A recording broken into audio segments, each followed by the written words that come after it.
na ay duha ka buok wala nakapasa. Kinsa man ni sila ay na ano din no. Mga dropouts na rin sila. So okay ra, no? And then plate number 8 which is due on Friday. So take note of that, no? Due on Friday ang ato ang plate number 8. Kunya narabay nag-comment tay diri. Kinsa man nag-comment? Unsa man ni Divis? Unsa man nag-comment nimo? Ayaw diri dito ra sa agoy. Ako na i-delete ha. Ayaw diri comment dito ra sa imuhang output, no? Kay pag imo na siyang i-comment diha, agay give you na si mga classmate. So mo nang daghan na kay naka-turn in kay kopya man to imuhang answer ngadto kay ilam to makita. No? So ayaw dito i-comment sa imuhang output, no? So anyway, fortunately 50-50 na ay wala naka submit 20 ka buok na asay naka-submit 20 ka buok. Okay, so naatay mga list diya no sa mga naka-submit na, and we go over with it kay mangutana ko unsay thoughts ninyo about before we start, no? Mangutana ko unsay thoughts o unsay inyong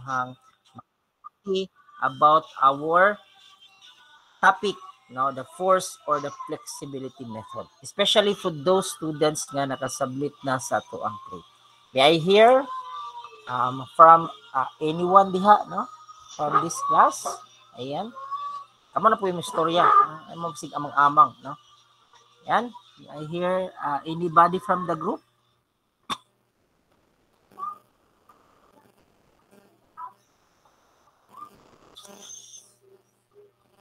For the analysis of statically indeterminate structure, ang pinakauna mong diha is to solve for the reaction. Okay? Kung statically indeterminate na siya, dili good enough ang equation of equilibrium to solve for the reaction. That is why naatay additional nga compatibility equation for us to solve one of the reaction. And out from that reaction nga imuha nang na-solve, imo din na siyang i-continue using the equation of equilibrium. Okay, so ina na siya kumbaga. Medyo taas lang siya tungod kay na maka-equation of equilibrium. No, especially for truss, kung truss medyo taas because you are going to analyze it in two ways based on the primary structure and the redundant structure.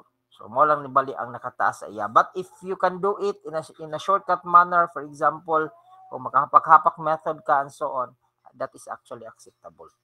Okay? So, too much for that chika-chika and maritisan. Allow me to share again my screen and let us start our discussion. Okay, so if na ay wala masundan, by the way, kindly istorya largo, no? Kay dili ko makakita kung mag-raise mo sa inyong hand dia. Dili ko makakita kay isa ra ni ka screen ang akong gigamit. So para dili magbalin-balhin ang ato ang screen, istorya lang mo largo. Bali pangayo lang ug kanani ang permission. Sir, may I speak? Ana lang dayon, no? You can cut my explanation if you want, no? Or my discussion if you want. Okay? So allow me to share with you ayan, my screen, no? Asan man ni? Siguro we'll start with page number 1. Okay? So anyway, di nato ni siya mahuman og discuss karon. We will continue. So ganito atong other class tomorrow, no? We will continue by tomorrow. Okay? So siguro karon maka-discuss lang tag mga tulo ka problem, and then tomorrow we will continue our discussion. Okay? Or siguro isa lang siguro karon, no? O, depende kung say ato ang mood later on. Okay? So for this module, no, ang title ani is module 1, but supposedly this is module number nanta ni siya, module 10, no? But anyway, this is about force or flexibility method. But before that, by the way, no, for this week wala kita quiz, no, kay medyo apiki man sa atong panahon na mantay suspension. So ang inyong i-work karon nga week is kato lang plate number 8. So dili sad ko maghatag og another plate for this week para makompleto ninyo yung plate number 8. But by next week I am going to upload another plate. So inani gyapon naka module gyapon siya, no? Ayan.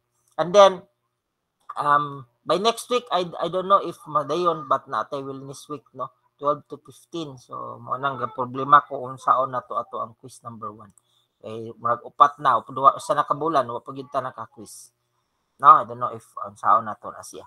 But anyway, to continue, this is all about force or flexibility method. Okay?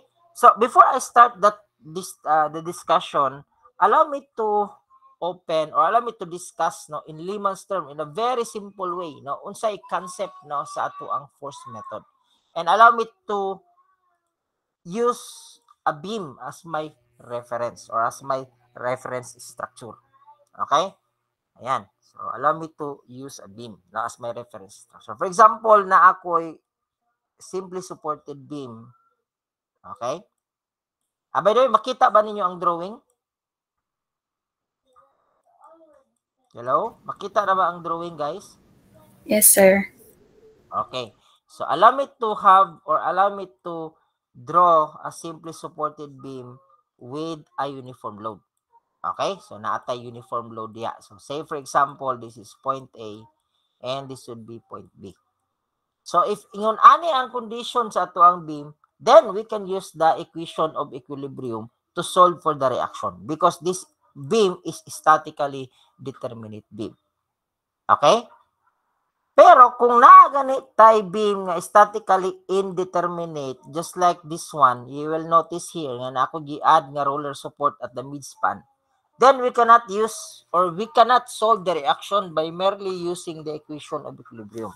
That is why we need another compatibility equation. And depending on that the method that we are going to use, it's either virtual work, pwede man na diya, no? Or force method, or slope deflection method, or moment distribution method, or stiffness, or matrix analysis.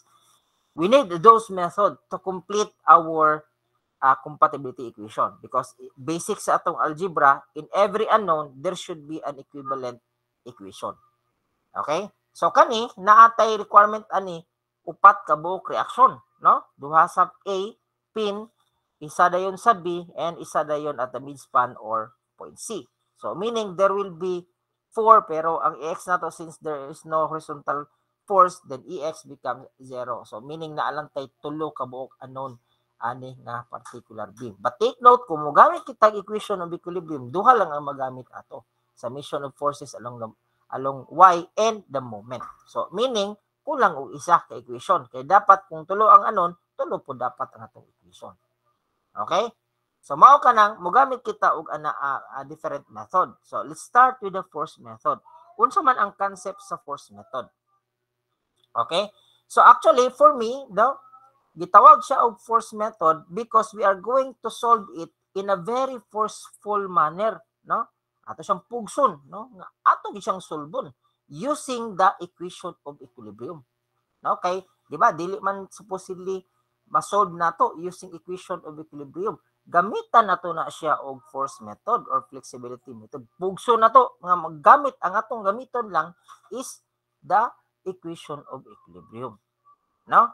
So to do that, we are going to destroy or transform our beam from statically indeterminate to a statically determinate one.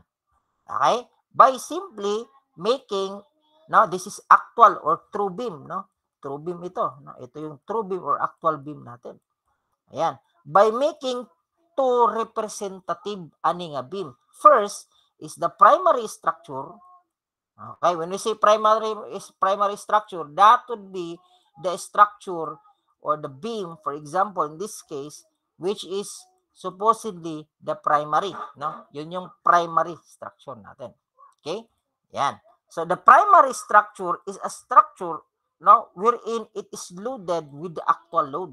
So for example, if it is a uniformly distributed load, so ang atong primary structure asto sang dayong buhatan or loadan nato og the same load sa ato ang true beam. So we call this one as the primary structure. So siguro ako na lang i-shortcut. Ayan, primary structure. Okay?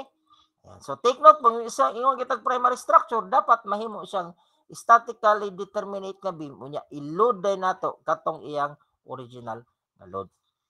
So you will notice here that I remove the support. See, so katong imong gi-remove karon nga support, we call that one as the redundant. So ang concept sa redundant is that instead of taking that as a support, no, you are going to get that reaction from that support and load that one sa ato ang beam. Okay? So for example, kung tanggalon nako ni diri, tanggalon nako ni si support C, di ba ang support C, there is a vertical reaction at support C. Kung tanggalon nako na siya, then the redundant structure now will be the same beam, a simply supported beam, but this time ang load nga iyang i-carry karon is katong gitanggal nako nga reaction, which is the CY. Okay, so this is now my redundant beam or redundant structure. Okay? Now, you will notice nga kung i-add ka nako ng duha, kani nga beam plus kani nga beam, di ba same sila? The same ang configuration. The same man. For example, if I'm going to consider the deflection or the displacement of the true beam, ang yang displacement ani karon is ingon ana. Okay, so of course, wala tayo displacement at midspan, kaya naman tayo support niya. But for the primary structure, mao kani ang akong displacement. So, na ako'y maximum displacement diha nga delta C. Okay, so take note, no, ang displacement ani is a force method, we are going to use delta as our representation. Okay, and for the redundant structure, ang iya karong displacement is ingon ana. Di ba? So, napo din tayo delta prime C diri. So, prime siya because it is redundant. So, pag redundant siya, ang iyahang nomenclature na is na I prime. Okay? Now, dapat, no, if we are going to notice in the true beam, dapat kanidi ang gideflect sa ako ang beam, sa redundant beam na ako with respect to the magnitude of CY, which is delta prime C, and the delta C should be equal. It should be equal para mubalik ang akong displacement sama ani ako ang true beam or the same as the behavior of my true beam. So, meaning naan ako karoy general equation. Ayan. Itong dalawang to. Okay? Mao kani karon ang general principle sa ato ang force or flexibility method. Alright? So, ingon ana siya, no? Yan, ya kung ato na siyang i-rearrange, may mong ingon ani. Ayan. Plus delta prime C. Okay, so this would be the general formula corresponding to the force or the flexibility method. So going back sa atong lecture notes, so with this particular module, we are going to discuss the general procedure of force or flexibility method. So mao na to atong gidiscuss ganina as simple as it is, no? Ayan, so mao to ang concept. And then, on that concept, we are going to use it to analyze beams, frames, and trusses. Okay, so this is based on our textbook, and chapter reference is chapter number 10. So, mao na siya. Ayan. Okay? So, kani po ning example is a prop beam. Di ba? So, naatay fixed at A and a roller at point B. So, of course, kung ato na siyang loadan at midspan with respect to the force P, it will deflect like this. Okay, so to force it, no, para ato siyang ma-solve using equation of equilibrium, then we are going to destroy it, and kumbaga ato siyang bulag-bulagon, no, from using the primary structure by removing B, and of course na makay gi-remove pag abot nimo sa redundant, imo na sa siyang ibalik. Okay, now but take note, ang support nga imong himuon nga redundant, dili na siya arbitrary, dili na siya kanani ang kumbaga automatically nga mao gina siya, no, imuhang himuon nga redundant. It is actually arbitrary, meaning ikaw magbuot kung unsa imong himuon nga redundant, no, nga support. Okay, so for example, kung mobalik ko diri karon, eto na ako'y tulo ka support, pin, roller, no, I can make support A as my redundant, make support C as my redundant, and make support B as my redundant. Okay? Yan. For example, kung ang ako ang gamiton is support B, okay? Kung gamiton ako si support B as my redundant, tendency is, dili na siya mahimo siyang overhanging beam. Di ba? Ang ako ang primary structure mahimong overhanging beam. Kaya akong gitanggal is katumang, ito ay na lang ni siya, ayo na lang sa ni siya guna-una ang atong redundant. Dili lang ta focus sa atong primary structure. Mahimo siyang ingon ani, overhanging beam. Okay? Now, kung overhanging beam ka, you can simply solve, no? You can still solve the deflection at B. Kay ato man na siyang equate diri, no? Ingon ani man dapat ang iyang may tabo nga formula wherein kani mahimo nila siya B. So natay delta B. We can solve that deflection. Pero medyo lisod, no? Tungod kay dili man siya regular structure. Wala man siya diri sa ato ang asa naman to? Eto, wala man siya diri. Kato di ba? Ako ning gipa-familiarize sa inyo. Eto, ingon ani nga mga dagway, mga simple beams loaded with very symmetrical load. Wala man siya diri, wala may ibrahangan ni. O lisod kayo, no? Wala kay direct nga formula on how to solve your deflection. Although you can do it by simply using the classical method, double integration, area moment method, or conjugate beam method. Pero medyo taas. Tungod kay again, wala kay ingon ani o wala kay direct na tabulation on the formula for your deflection. That is why, although I can either choose A, C, and B as my redundant, I opted to use point C. Kaya para pag point C na ko, ang ako karong may tabo nga deflection nga unknown nga akong solbon is ingon ani. Asa naman to? Ingon ana, no? Wherein ako simply supported beam with uniform load na ana diri sa to ang table. I can familiarize that particular formula. Ito 'yon. Okay? So, na ako displacement nga magamit or na ako'y magamit nga displacement formula to solve for the displacement. Then it will be much easier. Okay? So, muna siya ang rason, no, nga nung kailangan mamili. You need to think of the redundant nga support nga imong himuon nga redundant for you to make it easier nga or for you to for the problem, no, to be solved much more easier. Okay? Ayan. Okay. Now, si redundant karon, no, katong displacement nato nga redundant, di ba pag tag redundant na siya prime, no? Ang subscript niya, by the way, no, duha din na ka subscript. Kung deflection at point B, ang redundant na ay prime o niya, double dayon ay ang subscript. Or depende sa inyo. Anyway, that is just simply a symbol. Pwede naman sa isa. Okay. Si redundant nga displacement, no, ang redundant na displacement is simply a displacement based on the beam with the corresponding 1 unit load. Okay? Yan. Unsa daw ang may tabo nga displacement or deflection sa akwang beam kung ako siyang gamitan og 1 unit load. Okay? So for example, ingon ani. So na ako'y may tabo nga displacement denoted by a symbol FBB. Okay? Facebook. Sobra mag-B. Facebook book. Yan. Di ba? Unsa day ang displacement ana? No? Using the 1 unit load. Ang may tinuod siya mao nang ato siyang i-multiply by the redundant force itself. Mao nang anitabo from that displacement karon natay multiplier diha nga ang redundant force itself. That would be the final redundant deflection. Okay? Now, it would be much easier siguro kung ato ka na siyang gamiton sa isa ka sample problem. Siguro isa lang ka problem ato next dayon ano din ta, no? Duha, no? Beam lang ta para tomorrow ano dayon frame. Okay? So, no? Determine the reaction at the roller support at point B of the beam shown in the figure. Assume that our flexural rigidity is constant. So, meaning, yung kag-constant, all throughout the beam span, ang EI anak niya is constant. Okay?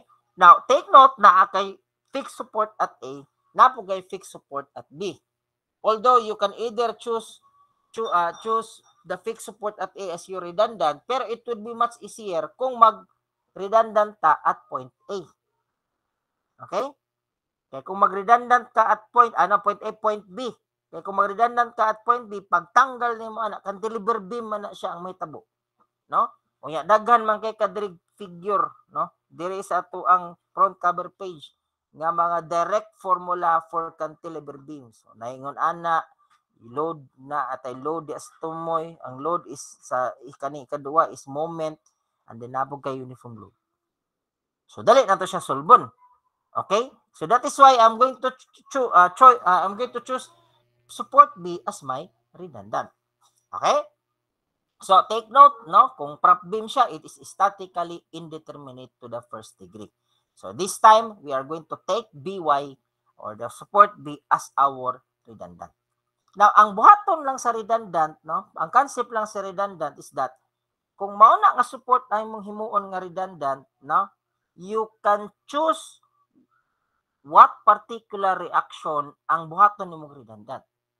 Okay, ito na siya i-explain. For the support B, in this case, ang ako mo ko laing choice, kang ako ang support, ang ako ang reaction there is only one, and that is perpendicular to the surface or normal to the surface, no? That is BY going up. Okay? Kaya, alright? Anya, pagtanggal ako sa support, magpibilin ka to nga force. Alright? Ayan, magpabilin ka to nga force, murag ingon ani. Okay? Now, naadayin ko'y pagtanggal nako, naadayin ko'y primary structure, it becomes a cantilever beam with the load itself, no, at the midspan. And my redundant is the same beam, pero this time I'm going to remove the load and subject that beam to my redundant force, which is BY. Okay, dapat ang delta B is simply equal to the delta prime BB. Alright? Okay, so now, na tayo primary structure, naapo dayon tayo redundant structure.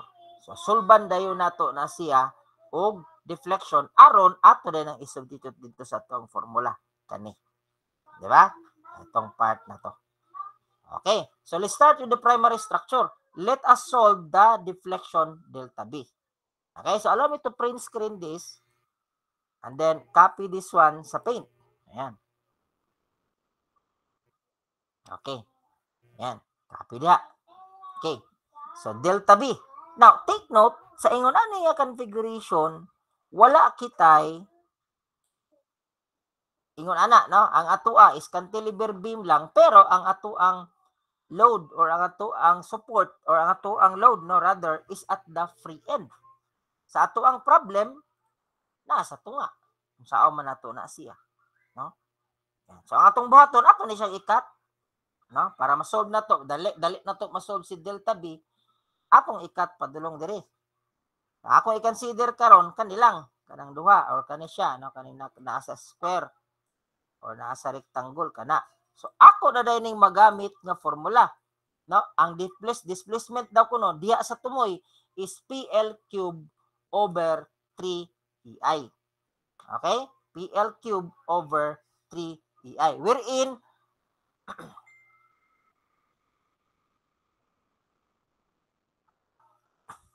kadali lang ha, kadjut lang.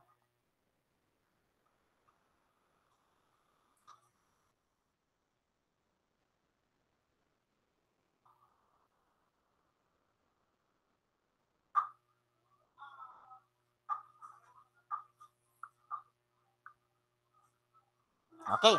So I have now my displacement. I can solve it, no, PL cube over 3EI. Now that would be the displacement at this particular free end now. So meaning ang atuang delta C, we can solve it, no? Kasi delta C, no, yung delta C natin, all right? Si delta C, sa maningalain man, no? Si delta C, that is simply PL cube over EI, wherein ang ako ang P, na nakoy P, that is 50 kilonewton, ang L nako is katong length diri, which is 6 meters. Okay? But take note, no? I can solve the delta C, but take note, dili mao ang ato ang gipangita. Ang atong gipangita is delta B man. So that is why I need the slope, no? Kay ngano man, no? Nung kailangan man ako ang slope. Kung ato ni siyang tan-awon, we are going to draw here a siguro blue. Let me draw here a rectangular or a trapezoidal shape. Ayan, no? Or balikan na to ni siya pula. Kaya di man maklaro. Kung mag-draw ta diha og trapezoid nga shape, okay, di ba kani this is delta Okay? This is delta C. Ayan. So, naatay nabilin karon nga Y kanang ubos. Wherein my delta B is simply delta C plus Y. Daw kay makasolve ko sa slope at point C. Tungod kay naa mo ko'y formula sa slope. Ito 'yon. PL squared over 2EI. So, mao na akong slope nga gamiton for the delta C. I have 50 kilonewton nga P. I have L which is 6 meters, no? 6 meters and 2EI. So, meaning I can solve the slope C. And we take note that the slope C, ang slope is simply the rise nga Y and the run nga, di ba, kani 6 meters man gyapon ni. So, 6. Okay, so therefore, Y is simply 6 times delta C. Okay, so meaning si delta B karon mahimo na ng slope C, okay, slope C plus Y, wherein Y is basically equal to 6 times the slope at point C. Okay, mauna ang solution nga gigamit man to. Diri. Yan. So, mao ni ang atong delta C, mao ni atong slope C, and then we solve for the deflection at point B. Delta C plus the slope C times 6. Okay? So, naatay delta B karon nga 9,000 EY.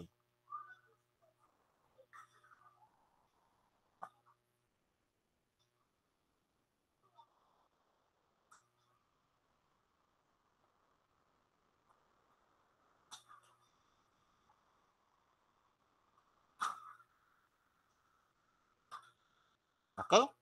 Ayan. So, excuse me for a while, no? Let's kaya lang nasa ko tawagan, guys. Let us break lang sa muna, no?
Natay delta B 9,000 EY. So katong ato ang redundant karon, si redundant, no, the deflection nga FBB nga redundant, di ba, ang atong redundant nga deflection kani, no? Mo ang deflection sa redundant. Ayan. Di ba, this is simply eto, di ba? Ingon ani ra man gyapon na siya. Only that ang ato ang force is going up. Okay? Pero it is a cantilever beam with a load at the free end. Okay? So, ang gamito nato karon nga deflection is kani, PL cube over 3i. Positive siya kay going up naman siya. Okay? Ayan. So, PL cube over 3EI. Ayan. But take note, redundant man siya, ang load nga atong gamiton is the 1 unit load. So, natay 576 over EI. Okay? Mao din na, no? Di ba, ganina, asa ko nang giingon, 1 unit load atong gamiton dere, para para mahimo siyang katong representation sa tuang redundant nga force BY, aton isang i-multiply sa magnitude ni BY. Kay kan mao ra man ni ang deflection for 1 unit load, no? Mao nang ato na siyang i-multiply ni BY. Okay, so we substitute it here. 0 is equal to negative delta C plus BY times the deflection at point B. Ayan. So, naatay BY nga 15.625. Okay? So, moro na itong force method. Diyan ataman, no? Kaya moro man ang requirement, oh. Solve for the solve for the reaction at point B. But if you want to continue it, kung gusto niyo makita o gusto niyo may bawaan ang reaction sa tanan nga support, di ako itong i-off dito, i-on sa. Nahungaw lagi na ba? Imo magong ipatandog. Okay. Alright, so mao din ang natabo. So nanatay na solve nga force. Ayan. And then we solve the remaining unknown reactions. So take note, the remaining unknown reactions are solved using the equation of equilibrium. Okay? Ayan. And then if you want the shear moment diagram, no, ayan. So siguro dili na ako mag-discuss diri nga part, no? Equation of equilibrium lang ni and moment by parts to solve for the moment, the shear and moment diagram. Okay? Ayan. Now, question. Sir, what about kung point A atong hibuhatan or atong himuan nga redundant? Unsa may tabo? So we can actually use point A or support A as our redundant. But we need to think ug unsa nga reaction ang atong himuon nga redundant. Okay? So balik ko diri sa beam, no? Ayan, balik ko diri. Di ba for this beam, no? Na ako'y tulo ka reaction, the vertical, the horizontal, and the moment. No? Kay fix mo ng A. Now, kung mag-horizontal ko, ang akong buhaton nga redundant nga force is the horizontal reaction, dili na siya pwede. Tungod kay I don't have any wala tay horizontal force nga nag-act sa ato ang beam. In other words, it will not deflect. Di ba? Ang force method, masolve na to ang reaction using the formula for the slope. And take note, this will not deflect horizontally. Tungod kay wala man siya force along the horizontal direction. Gani, EX is simply equal to 0. Okay? So meaning, out from the 3, na-eliminate na nato ang isa, si horizontal reaction at point A, we cannot use that one. Okay? Ayan. Now, kung akong himuon nga redundant is si vertical, no? Ang vertical reaction nako, vertical, no? Himuon ako na siya redundant. Unsa may buhaton nako sa moment, no? What would be the representation of my redundant, no, at point A in such a way nga ma-account nako si moment, no? Kaya kung ako siyang i-remove, that means, no, kung i-remove nako siya, that means nawala na tong moment. Okay? Yan, nawala na tong moment. Or kung ako siyang i-remove, unsa man nako ang horizontal nga force nga dapat na man siya horizontal nga force. Just like kani ba, ang roller na to, pag-remove na to, now we can still put the horizontal, the force, no? Katong force nga to ang gibutang dito, it is simply the representation of that particular support, no? Kaya nga ang ato ang reaction is acting like the support BY. Okay? Kung mag-redundant ko at A nga vertical, ako siyang i-remove, butangan ako siyang EY lugar, asa naman to akong EX o ang moment, mawala to. Dili siya ma-account or dili siya ma-take into consideration. Okay? So obvious choice is the moment. Himuon na kog redundancy moment, unya aron same ra sila og pareho ra sila og representation. Instead of using a fix, himuon ako siya og ruler. Himuon ako siya og pin. Okay, just like this one. Ayan. So from this, himuon ako ingon ani. Okay, so from the fix, himuon ako siya og pin.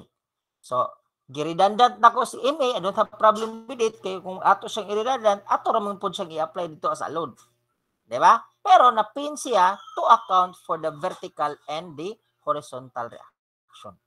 So therefore, I can do it using the support at point A. Okay?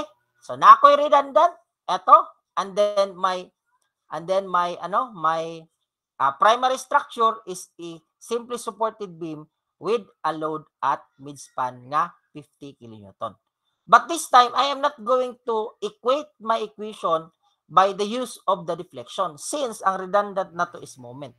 Pag moment gani, ang atong himuon diha nga equation is a slope.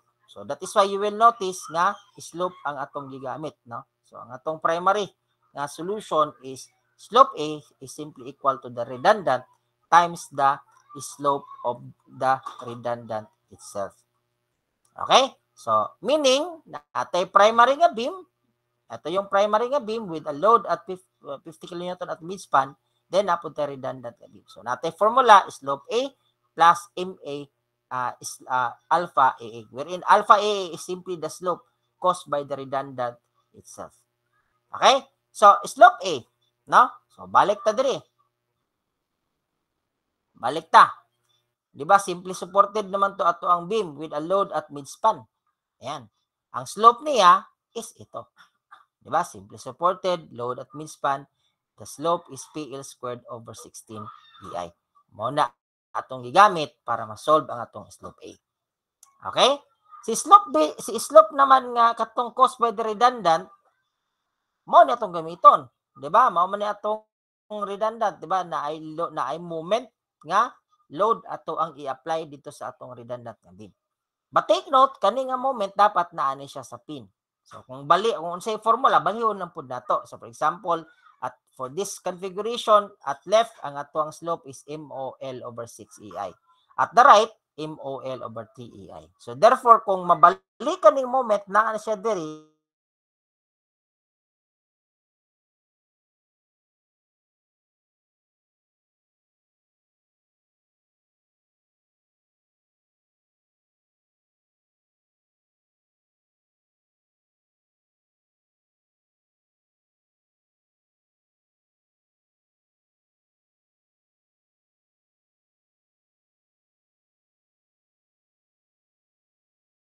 so we can derive the moment equal to 112.5. Medyo naalan siya liga, siguro pag round off siya, the same as what we have derived in our previous solution. So kung mag-solve mo ang moment, kanang moment, then you continue to solve for the remaining unknown reactions. Okay? So ingon ana bali, no, ang pamaagi sa force method of analysis. So I am not going to hold, no. By the way, any question from the group? Do you have clarification or sana clarification? Yan, I'm not going to hold the class any longer, no. Ayan, siguro we are going to continue our discussion by tomorrow. Anyway, we have a lot of time tomorrow, 4 hours na class. So mag-continue kita. We'll continue the continuation of natay isapak example for beams, frames, and for trusses. I'm not going to check the attendance for now because I know that some of you are having difficulty in accessing the internet just like me. Wala signal ang PLDT. So nagamit ra ko mobile data, magali ko pa nahurot. So dili sa ko mo check og attendance. Okay, so if there are no other questions, so I think that will be all for this evening. So we are going to see each other again tomorrow. Unfortunately, face-to-face gyapon kita. So see you again tomorrow for the continuation of our discussion. Happy day or happy good night. Ayan, doble na. Happy na good night agad. Ayan, in advance. So, bye-bye.